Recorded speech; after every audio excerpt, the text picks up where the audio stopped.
Hello and welcome back to another episode of Otafu Susume, or Recommendations from My Otaku Spouse. I'm Wesley. And I'm Jen. So let's get started.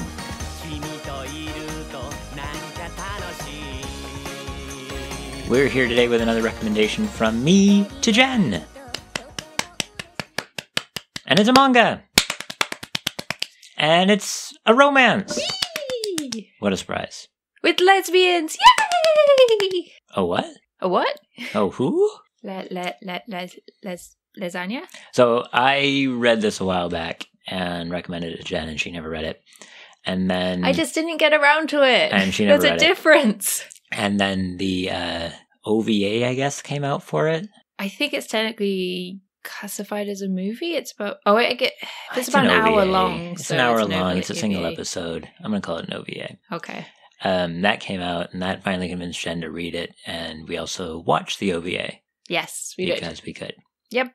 And what we're talking about is Asagao to Kase-san, or Kase-san in Morning Glories, I think is what they're calling it in English. Yes, they are. And the first 4 volumes all have different names. Kase-san and Bento, Kase-san and Sakura. Well, the second one's Obento to Kase-san. The third one is Shoto Keiki to Kase-san. I forgot that one. But the last one is Sakura.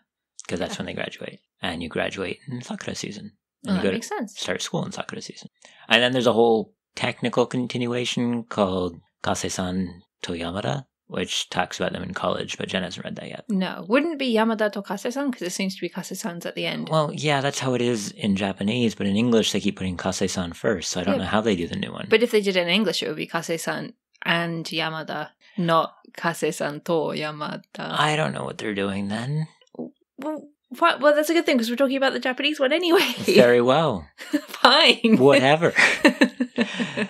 So you finally got around to reading it? Yes, well, I got around to reading the first 2 volumes because I bought a volume from the store, and I was like, I'm finally going to read this. And then I was confused because... you bought the wrong one. Because I bought the wrong one. Yeah. Because they don't have numbers on them. The university spinoff does. The university spinoff does, but the first... The original series does not have numbers, so I was very confused, and I picked up the 4th volume, and then went back and picked up the first 2 volumes, and now I'm missing volume 3. So I've only read the first 2 volumes. Okay. Plus seeing the OVA. Plus seeing the OVA, which is more or less hitting the high spots of the first 4 volumes. Ish. Kind of. Yeah. You don't get do we want to talk about the OVA first, or do we want to talk about the manga first and talk about the OVA? I guess let's talk about the manga first. Okay. So I really like this. Okay. Thank you for recommending it to me, because I like lesbians and I like cute relationships. And the art's really cute and the characters are really cute, and it's just such a cute manga to read. I was like, oh, it's so cute. The art is really good.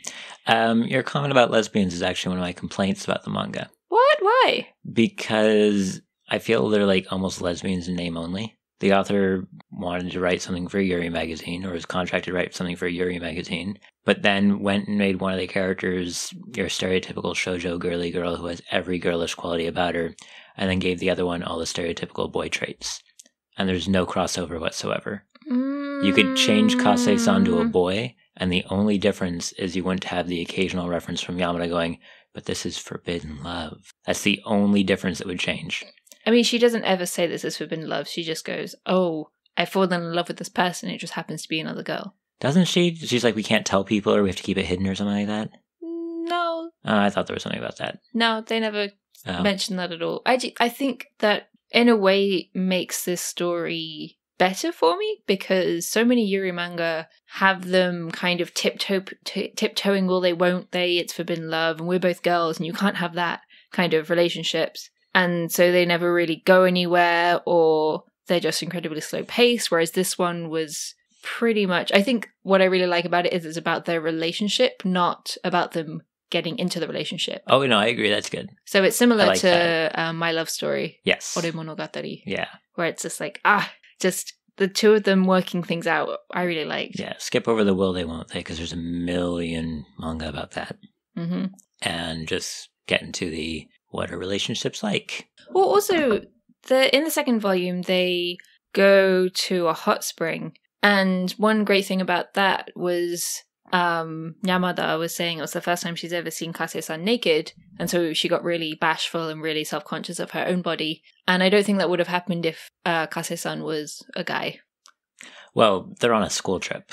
Yes. And so if Kase-san was a guy, they wouldn't have been in the same bath. Yes, exactly. I know. I just feel like, yeah, okay, they use gendered stereotypes for the quote-unquote male and female roles, but I feel like it's like they feel like real people. Like it's different enough that even if the author pulled from stereotypes, it's not too obvious. I don't know. I know the point I'm trying to make is. No, I mean, that's fine. I just thought that. I didn't get the feeling that Kase-san was a guy. Well, that's because they keep drawing her boobs. She's got pretty big boobs as well. Even though she's in the running club, the track and field club. What, you saying track and field people can't have boobs? Well, I'm just saying that she's incredibly skinny anyway. I really like them. I really like the characters. I did get the impression that this was supposed to be a one-off and then it succeeded. So the mangaka was like, oh, I have to make more volumes, which would explain why they don't have numbered volumes. Yeah, I guess we'd have to look into that. They all showed up in the same magazine. Mangazine? Mangazine. The same magazine to start with. And I don't know if it was just kind of something later, like, oh, we should stick this into volumes, or how that worked out. But it is definitely off-putting to the new reader in that unless you already know how to read it, you're going to read it out of order. Yes. Which is annoying. Which is what I did, almost. Yeah. I did notice one thing is that the mangaka's artwork changes as you progress through the volumes. Like, I wonder if this is probably one of their first works, because when you look at the first 2 volumes after watching the anime, the art style is very slightly different. Yeah, it changes a bit over them. It's not as drastic as some I've seen. And I do know that the author went back and redrew certain chapters. Oh, really? When it came out in the release format. They were different from what was in the magazine. I don't know why. Maybe they just felt like... Because I know a couple of online artists do that kind of thing.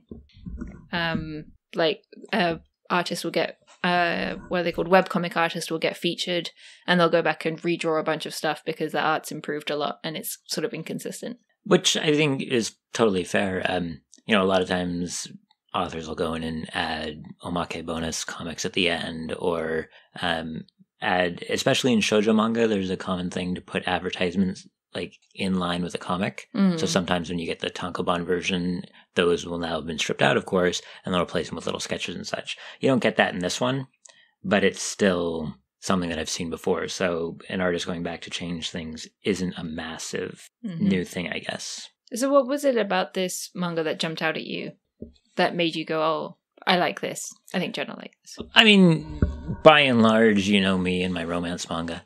I like cute romance manga. And the fact that it was another one, I think I started reading about the same time as when I was reading Ode Monogatari. So it kind of is similar in theme to that, in that it's 2 people figuring out how a relationship works, as opposed to, can we even be in one? I like her. Do they like me? I like him. Does he like me? And then we're going to dance around it for 20 volumes. So the fact that I didn't have to deal with that was nice. Like most cute romance manga, I recommend it to everyone I know. And you're someone I know, so I recommended it to you. What?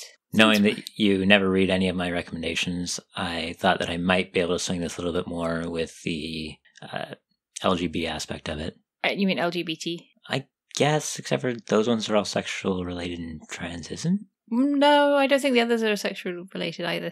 But that's a whole other conversation. Anyway.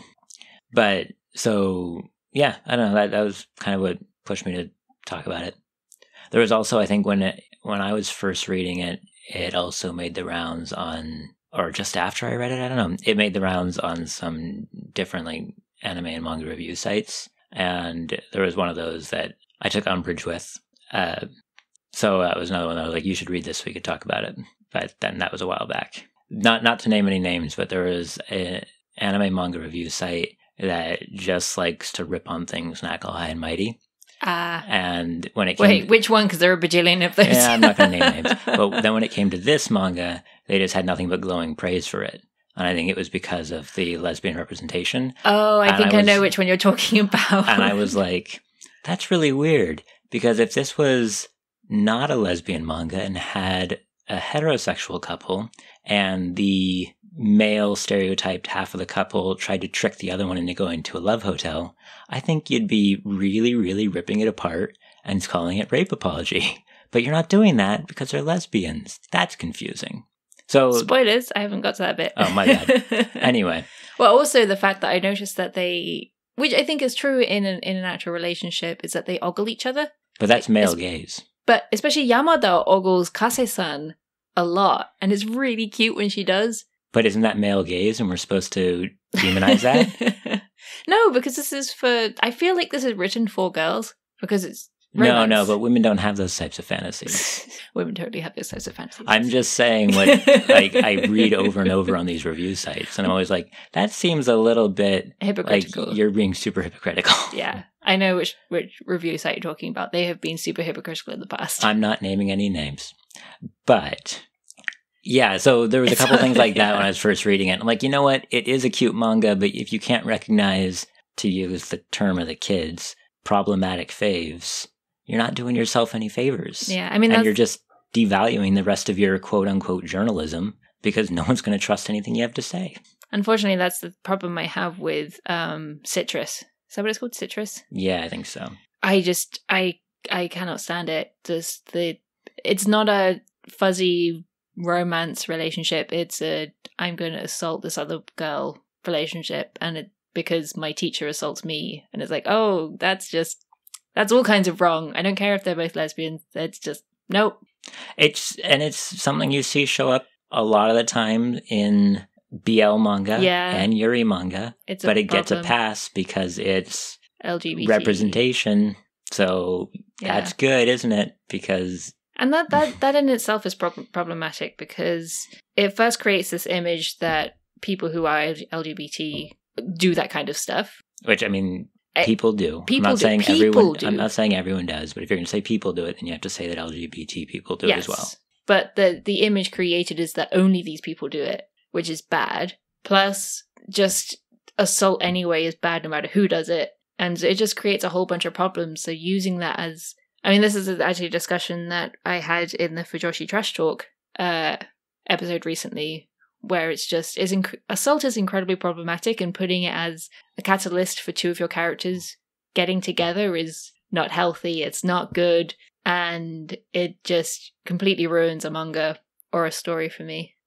And it's weird in that it's such a common thing. Yeah. Like, I know. It's like, where did this trope come from? Why are people not dropping it already? But it's usually a common thing. Like, it's weird. When you're looking at heterosexual manga, just basically, you get your standard harem hijinks. Where I fell over guy again. walks in on a girl walks in on a guy, someone falls over on someone else, someone's groped, this or that, which is sexual assault. But whenever you get it in something like a BL manga, or half the time in a Yuri manga, more so in BL than Yuri, I tend to find, it's not just so much hijinks as it is like, we're going to accurately portray assault, but that means it's romantic. And I'm like, that's not romantic. No, that's problematic. I mean, I would honestly rather have the shonen harem hijinks played off for a laugh in a panel than what you get a lot of times in BL and Yuri manga. Yeah, it's the Twilight problem. Like, you can't have somebody. I mean, stalking... Twilight's got all sorts of problems anyway, because he's 1,000 years old trying to pick up high school tale. Exactly, but that was the thing, was that the whole stalking and breaking into her room and watching her while she slept was displayed as romantic, whereas other people were like, no, that's not romantic. That's problematic. Especially when he's an adult. Yep. Just because you don't look like an adult doesn't mean it's okay to go around chasing children. Yep. So let's get back to Kase-san. Kase-san doesn't have any of those issues, and I love it for that. I love it so much. Except you said that they invite them to a love hotel, so I guess I have to read that bit. But the first 2 volumes I really loved. Well, it also kind of then goes back to what I was saying at the beginning, where they've put all the male attributes on Kase-san. Because every time the relationship progresses, it's always Kase-san doing the pushing. Is it? I mean, I get the feeling that Yamada-san is pretty... Yamada-san is receptive, but she's your perfect shoujo girl, so she's completely naive about a lot of this stuff. No. When they're in, like, for instance, when they're in Yamada's bedroom, like when she says, oh, do you want to come over to my bedroom? My parents aren't home. And Kase-san's instantly like, oh boy, here's my big chance. Yes. And then she shows up and Yamada's like, I've made tea and look how cute this is. And you brought cake, so let me go get that. And Kase-san's like, I totally misread the mood. I thought something more was going to happen. Maybe it still will if I push it. I feel like that might be because Kase-san is experienced. I mean, Yamada's friend mentions that Kase-san's had a number of girlfriends in the past. Yeah. And so I feel like because Kase-san has this experience, that's why she has these other expectations, and Yamada's never been with anybody before. Kase-san's her first partner. But I think that's also pushing the stereotypes I was talking about. But that she's very masculine and she basically plays the male role. Yeah. And that in a manga, if someone's going to have multiple partners that the reader base isn't going to get upset about, it's the male character. True. As, like, there was the famous incident when Kanagi was out and it was revealed that one of the characters had had a boyfriend before. Oh, and people were just tearing up their books and burning them and throwing them away and doing all sorts of things about that because this one female character was in a relationship before. They didn't say anything else about it, just she was in a relationship before. People got really upset. And people got really upset. I don't know. I feel like it's more realistic. I'm not saying it's not realistic. I'm just saying that... I mean, the idea that Kase-san had... Her expectations are different because she's had experience. I didn't read her as a masculine pretending to be female character. I didn't read her as pretending to be female. No, but like, yeah. I can see where the stereotypical masculine traits come from. But I still feel like Kase-san's quite feminine in ways. I can't draw on any examples. I don't know. I just think that the analogy just bothers me for some reason. Fair enough. That's just the image that I kept getting as it went on. And I feel that as the volumes go on, it just continues that way. Like, there's a scene if you continue reading, and I think you should. I think they're good. Yeah, that's why I recommended it. But we can't leave our apartment right now because we're on COVID lockdown, so... Everyone's on COVID lockdown, so maybe, we'll get more people listening. Probably not. But, like, when you get to the volumes where they're in university, there's a drinking party that I think also really plays it up. Okay. I'm not going to give more information, but then again, I guess, is that a bad thing? That... I just think it's lazy. I didn't say it was a bad thing. I just think it's lazy. Instead of exploring something that might be a little bit different, they wrote a romance where you've got your masculine character and feminine character. And in this case, your masculine character is female, so it's female, and you're getting a Yuri relationship out of it. But at the end of the day, you've written a masculine-feminine relationship. I guess also one of the things is that I know lesbians who are very similar to Kase-san. So I think that's probably why I have a problem with thinking of her as sort of living up to the male stereotypes, because I know people who are like that, and it's not that they live up to male stereotypes. They're their own people. I'm not saying they're not, but traditionally that style of lesbian would be called butch. But Kase-san isn't butch, and neither are the people I know. So it's like, I know that where that stereotype comes from, and I think that's also a bad... Also, I think the problem with that kind of stereotype is also it's seen as negative. I wouldn't say that. Okay. I think maybe that's just my impression from the 90s, because you get people who use butch as an insult. Oh, no, I figured that was just... From what I've heard, that's just a term that's used nowadays. Now, again, it could be entirely different people use terms in different ways. Like whether or not queer is an accepted term seems to depend entirely on the individual. That's true. So it could be different crowds and different things like that. But yeah, I guess in a way it's a shame that the author didn't explore. But it's just so cute. I'm not saying it's not. I'm just thinking that with everything out there that could have been done, even if I just feel from my read on it, there was nothing, to use the word, traditional feminine about Kase-san. Whereas Yamada is entirely traditional feminine. There's nothing masculine about Yamada. Her hobby is gardening. She's always wearing frilly clothes. She likes to cook. There's this one scene where she imagines Kase-san naked and she's like, I'm so perverted. I thought that was pretty cute. And that's not really your stereotypical something that a heroine for a shoujo would do. I guess actually, oh no, wait. Is her name Yamada as well in My Love Story? Yamada! Skida! It is! It's Yamada again! It might be, yeah. And she's actually very stereotypical girly, but she also mentions at one point in My Love Story how she, wants to do more things with Goro, like kiss him, and... I'm not prim, I'm not proper. I want to hold his hand and kiss him. Exactly! Good times.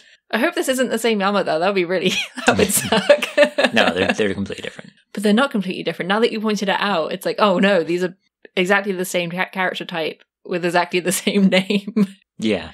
I like it. I think they're cute. But I think that Goda could beat Kase in judo, and Kase could beat Goda on the track. Yes. Well, they have their own sport. Exactly. The male character's always good at sport. Mm-hmm. Except in Tomo-chan is a girl. The male character is good at sport in that one, too. He is, but Tomo-chan's better than him at sport. That's true. I think that's also probably why I like that series, among other reasons. I mean, Tomo-chan is a girl is a great series anyway. Yes. But we're getting off the subject. We are getting horribly off the subject. How about the anime? The anime exists. Ouch. Wow. The anime is an hour-long episode that sits there and it hits the highlights of the manga. I think you said earlier it hits the highlights of the first four volumes, but I think actually it hits the highlights of volumes 2, 3, and 4, even though the anime is called Asagao to Kase-san. They hit because don't they do some of the big scenes from the first one? Like when they're standing on the roof and she's like, "This is where I used to stand and watch you." That's in volume 2 because I just read it. Well, that's weird. Volume that makes 1, it even worse then. Volume 1 is shown in a flashback for about the first 5 minutes, and then the rest of it's the highlights from the rest. Like when they go to Okinawa.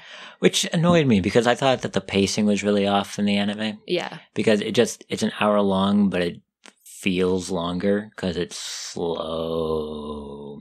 Yes. And it doesn't, like, I know they're trying to go for relaxed, cute, sparkly, whatever, which the manga does as well, but I feel the manga does better. Now with the manga, I can read at my own pace, so I'm not going to sit there just dragging over a single scene that might be a splash page in the manga and they now have to linger on in the anime. But if you're going to take that much time doing it, it felt slow. There's movies and anime and things that I watch and you get to the end of it and you're like, hold up, where'd the time go? But this was not one of them for me. No, I agree. It did. I was checking the clock every now and again, being like, how long do we have left? Yeah, the pacing was just off. And it's, as I said, they kind of like dipped their toe in and skimmed the highlights. And I felt maybe if you'd just put more in from the volume, I did feel like it up. They cut a lot out while also not cutting a lot out. Yeah, they want to get from point to point to point, so they put in the bits they need to get from point to point to point. But at the same time, because they just spend so much time lingering on other bits, it's like you could put in more in there. You could show more interaction. I mean, there's a scene when they're at a bus stop, and Yamada decides not to get on the bus because she wants to spend more time with Kase. Spoilers. Except not really, because there's no lead-in and no like resolution to this. It's just showing them at a bus stop from 7 different angles as the sun goes down. And so what? I guess what does this do? What does this mean? I think that scene builds up to Kase-san running back and kissing her underneath the bus stop. No, that's one of the... I'm including that in my 7 angles. Oh, okay. Is that... But that's what it's building up for. It's building up the tension, even though there isn't actually any tension that they build. I think they're trying to build tension. That's the problem. It's a vignette, but you've got no build-up, so the payoff doesn't mean anything. If you don't have build-up, the payoff doesn't mean anything. And if you don't have resolution, what's the point? Oh, just like sex. Yes, but it's just... So, and I think that was my problem with this, is that it's a series of vignettes that don't tell the story. Read the manga to get the story. Yeah, I do think the manga is way better than the anime was, but the anime is a good introduction to make people go read the manga. I guess. Maybe. I don't know. For me, like, if I was on the fence about reading this and I saw the anime, I'd be like, oh my goodness, this is boring, and I wouldn't bother. Because I've read enough slow shoujo that don't seem to go anywhere. That's true. If you show me this, I'm going to be like, like Kimi ni Todoke. The first season of the anime does a good job at telling the story and introducing characters and keeping things moving along and doing all this, and it's great. And there's a couple of scenes, I think, like at the beginning when she's sitting near the flower bed and runs into him on the way to school, where it kind of does the same over-lingering to be like, just so you know, you're watching a shoujo here. But when they're actually telling the story, you've got enough characters, enough action, and enough beats that it moves along pretty well.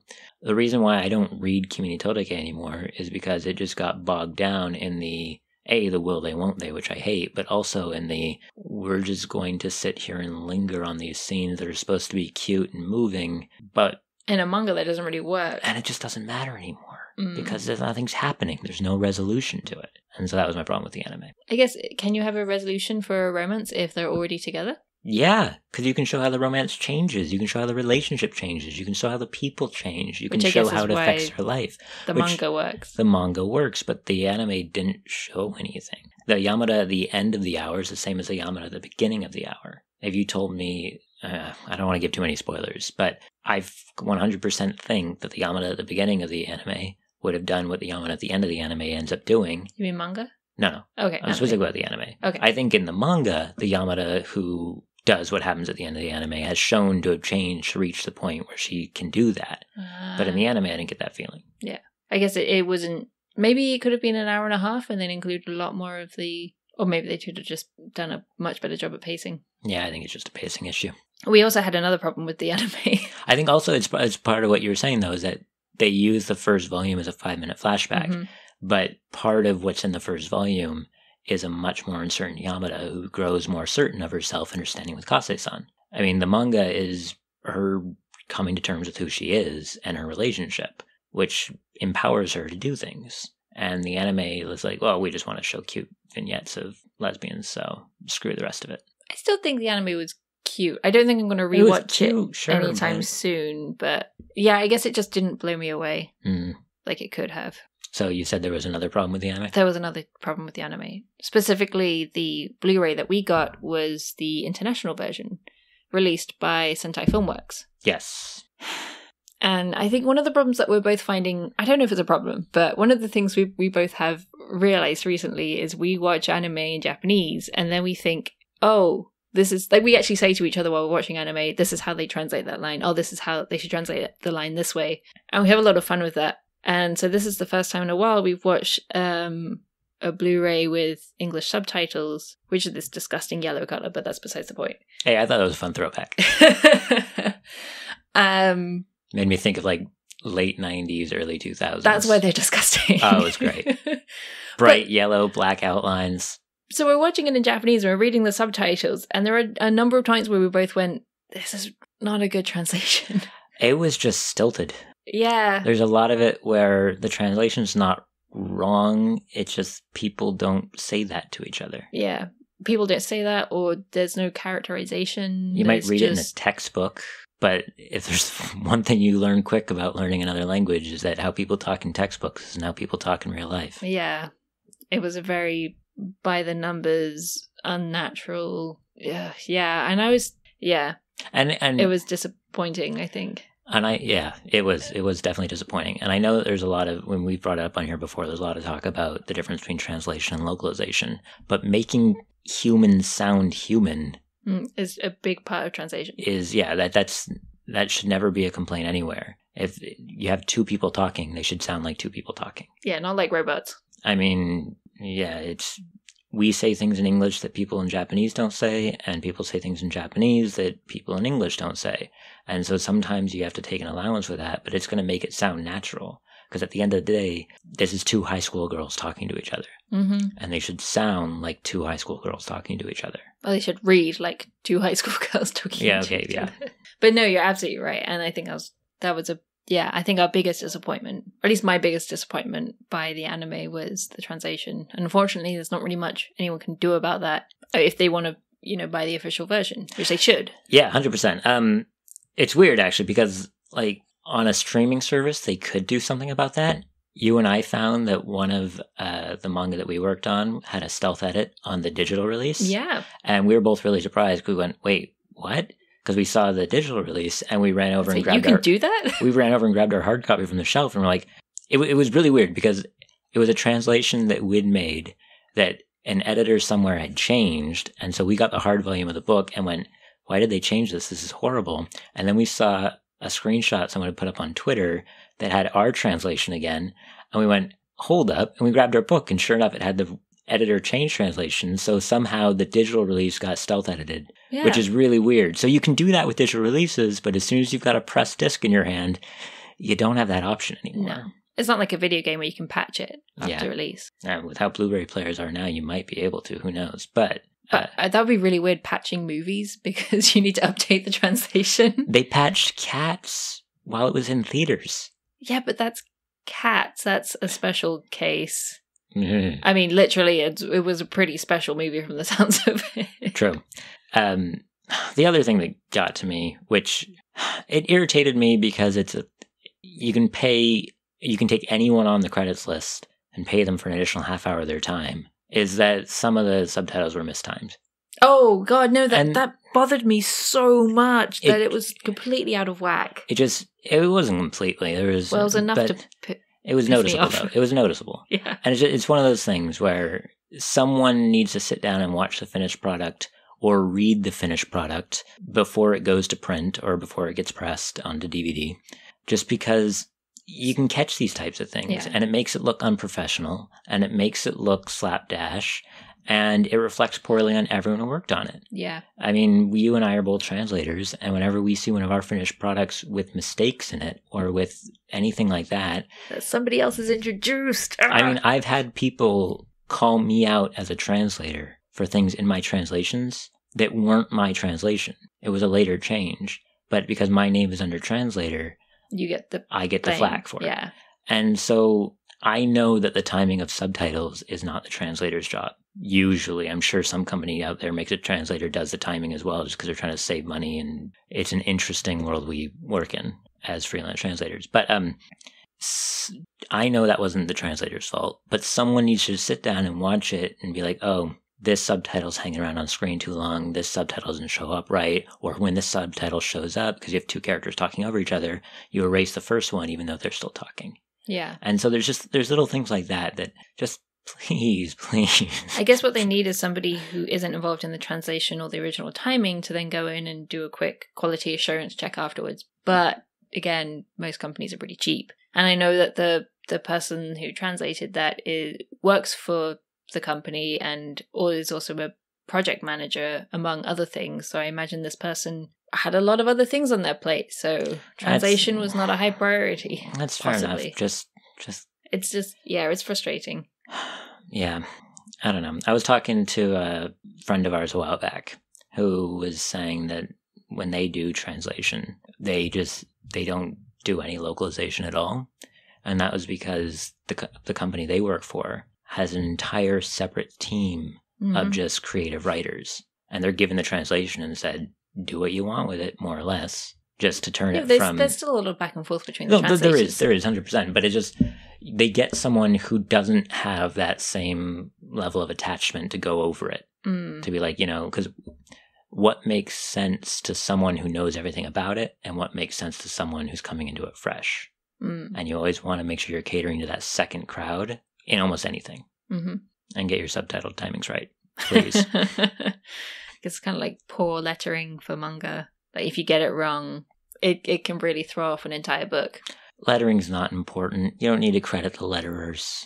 I'm glad I know you're being sarcastic, but just to clarify, Wes is being sarcastic here because there was a whole thing recently about this. And if he were serious, don't worry, I would slap him. Oh, man. It's weird because you know that people in the community have had to read bad fan subs of manga. You mean translations? Fan translations. Yeah. Whatever they're called.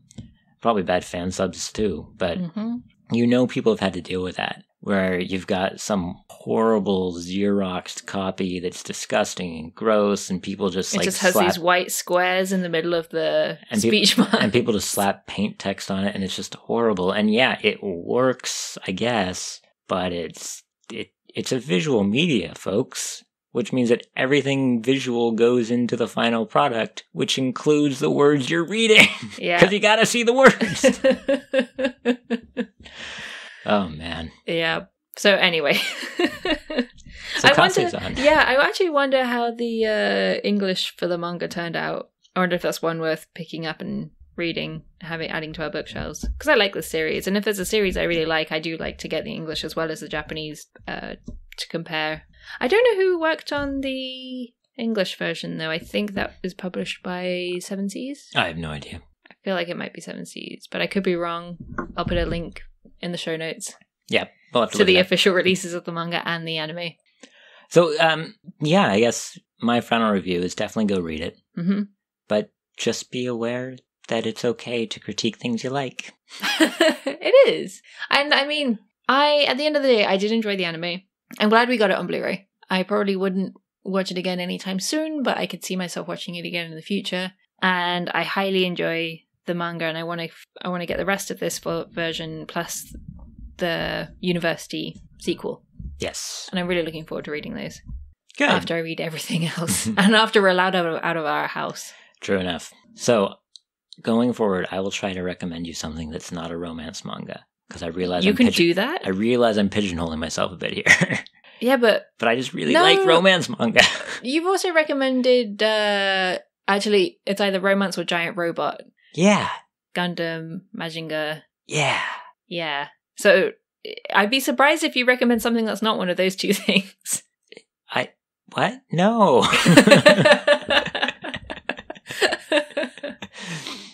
Well, I guess we'll find out in our next episode of Otafu Susume. Or recommendations from my Otaku spouse. I'm Jen. I'm Wes, and you can find us online at annabroscreative.com or on Twitter at annabroscreative. Check out the sister podcast on the website while you're there, and leave us a note if there's anything you want us to talk about in the future. Yeah, and if you enjoyed this episode and think you have a friend who might also like it, feel free to recommend it to that person, because that would be cool if we got a listener. Hooray! Yay! Bye. Bye.